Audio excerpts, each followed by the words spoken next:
The directives given by His Excellency the President kicked in at 1 p.m. yesterday. What we have done so far is to advise all our controls to enforce the ban strictly. That all persons traveling from countries that have recorded 200 cases and over are to be refused entry, and that is what we are doing. We are only admitting foreigners coming back or returning who have resident permits. And even that, their details are being taken and being shared with the Ghana Health Service response team.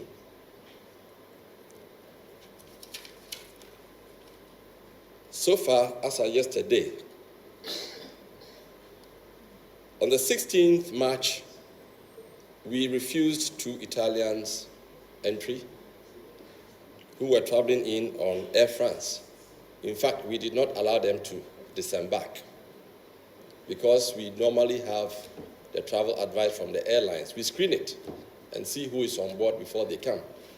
So the 2 Italians were noted on the Air France flight, and the team went in, the joint team of the Ghana Immigration Service and the Port Health authorities went on board and explained the situation to them, and they were refused and they were not allowed to come back.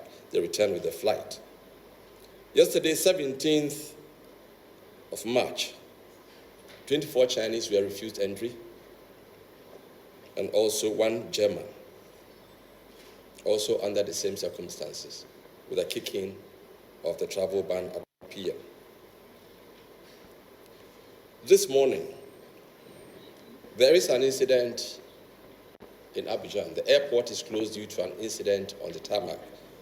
So flights were being diverted to Ghana.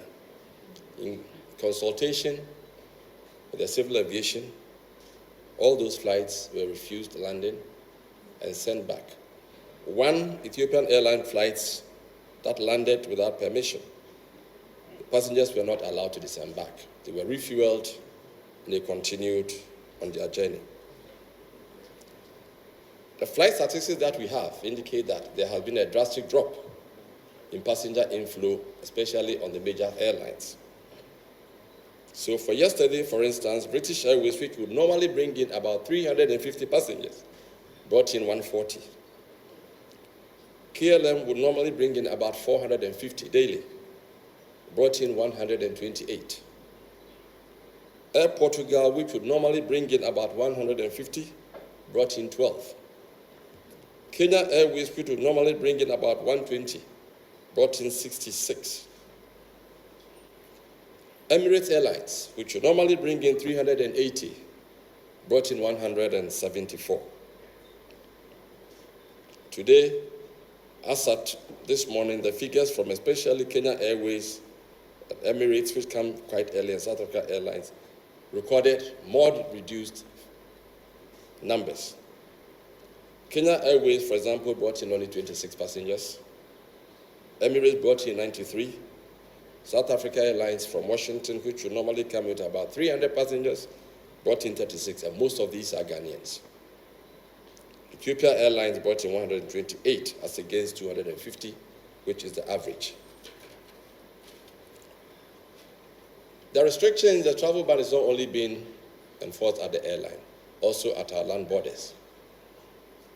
We operate 45 land borders, the major ones being Aflao, Elugu, and Paga, and then other minor posts. The ban is also being strictly enforced there.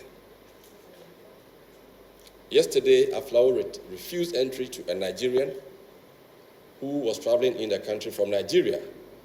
But our checks, the checks we do as their travel movement prior to your appearance at the border, 14 days, it was shown that he had traveled from Korea 4 days earlier to Nigeria and was coming in. So we applied it. Even though he was coming from Nigeria, we knew that he had come from Korea, which is in excess of the 200. Today, 3 foreigners have been refused entry again at the Aflao airport. 1 German, yes, Aflao border post. 1 German and 2 Australians. Lome operates a virtually visa-free visa regime with many countries. So a lot of nationals can come through there easily. So that is why Aflao and the other entry points, Akanu, etc., are tight on controls.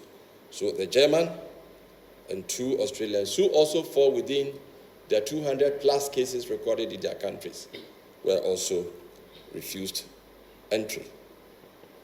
Today there was an incident on South Africa Island. We don't know the status yet. A Ghanaian female who complained of dizziness on arrival was referred to the health authorities. We could not be sure of what it was, so we had to take that action. The 2 passengers who sat with her were also referred to the health authorities and isolated and are still going observation. So, Honorable Minister, ladies and gentlemen, the travel ban, as at yesterday, is in force 1 p.m., and we are enforcing it very strictly. Thank you, Honorable Minister.